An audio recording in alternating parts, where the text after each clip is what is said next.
Hello everyone. So let's continue with the part which we left, that is AC breezers, how the balanced condition is been derived for the AC breezers.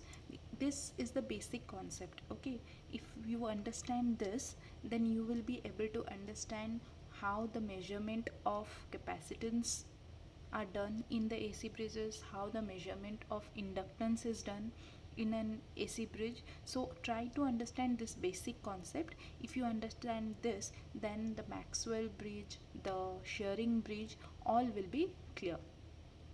Fine. So let's consider this is a AC bridge circuit, okay, which each arm have impedance in the circuit. Okay, so we have named it A, B, C, D. Each nodes have been named and a detector is used. Okay, so what is the work of a detector?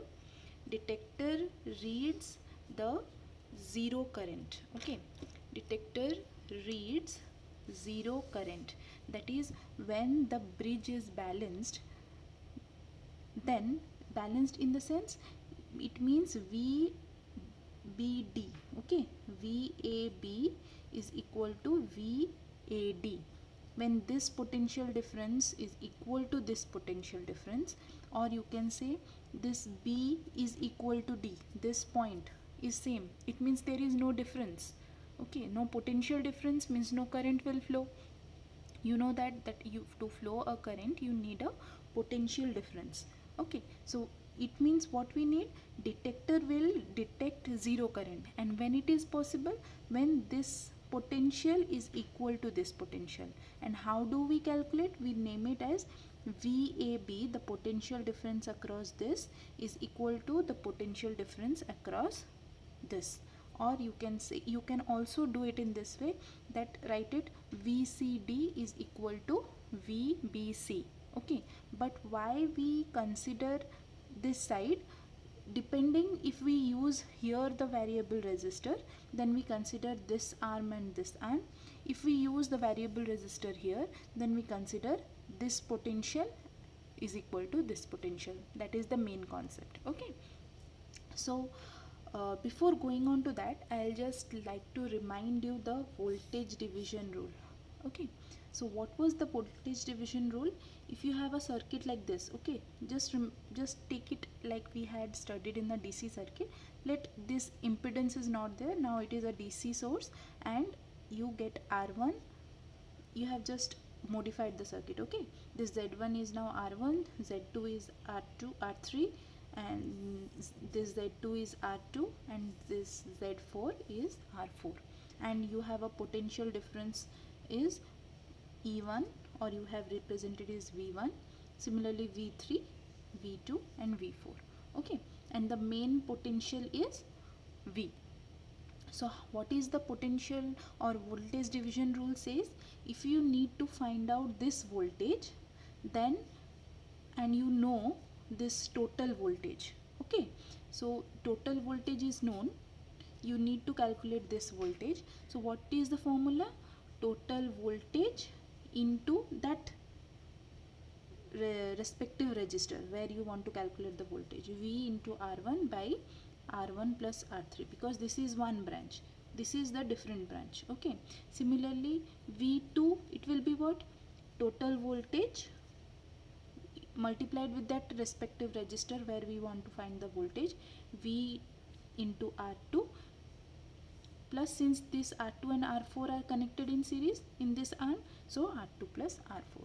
Similarly V3, what it will be? Total voltage into R3 divided by, it is connected in this arm and these two are in series, so R1 plus R3.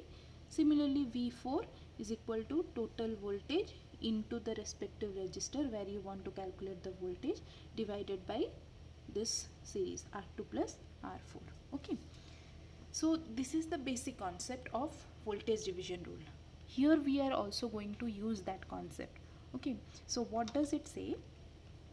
If you have to find that detector is zero or not, or showing the zero current or not, So in order to have, you have to say that the current I1 is equal to I3. If there is no flow of current, it means what? It means I1 is equal to I3. Okay, similarly, if there is no flow of current, it means I2 is directly entering, that is I2 is equal to I4. Okay, fine. And during the start I said, to in order to make this current 0, you have to keep a potential difference VAB is equal to VAD. You can also do VCD equal to VBC. Okay, there is no confined rule that you have to take these two arms. You can take this arm and this arm, but the concept is you have to make this potential equal to 0. So for that, either you take VAD is equal to VAB, or you can take VCD is equal to VBC. Fine, we took this VAB is equal to VAD. Now what? VAB, voltage is equal to current into impedance. Okay, we know in a case of AC circuit, V is equal to I into Z. Okay, so it has been written in this arm, VAB, I1 current is flowing and the impedance is Z1, so I1 into Z1. VAD is equal to I2 into Z2. So I2 into Z2, what is the voltage named as? E2. What is the I1 into Z1? It is named as E1.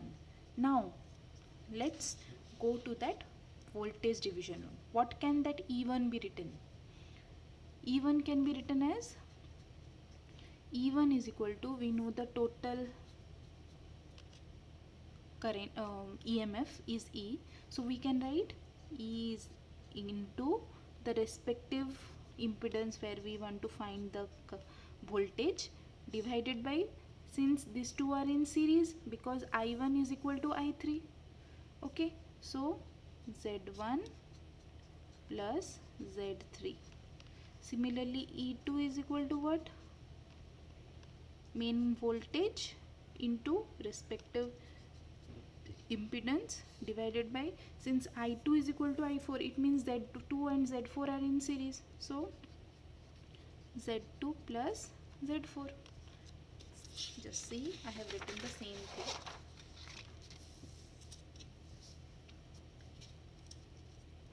Haven't I? E into Z1 by Z1 plus Z3, E into Z2 divided by Z2 plus Z4. Now what? E is got cancelled, it is Z1 divided by Z1 plus Z3, this, and now I cross multiplied it, this is multiplied with this is multiplied with this, so this is the answer, and finally this were out, you got the balanced condition.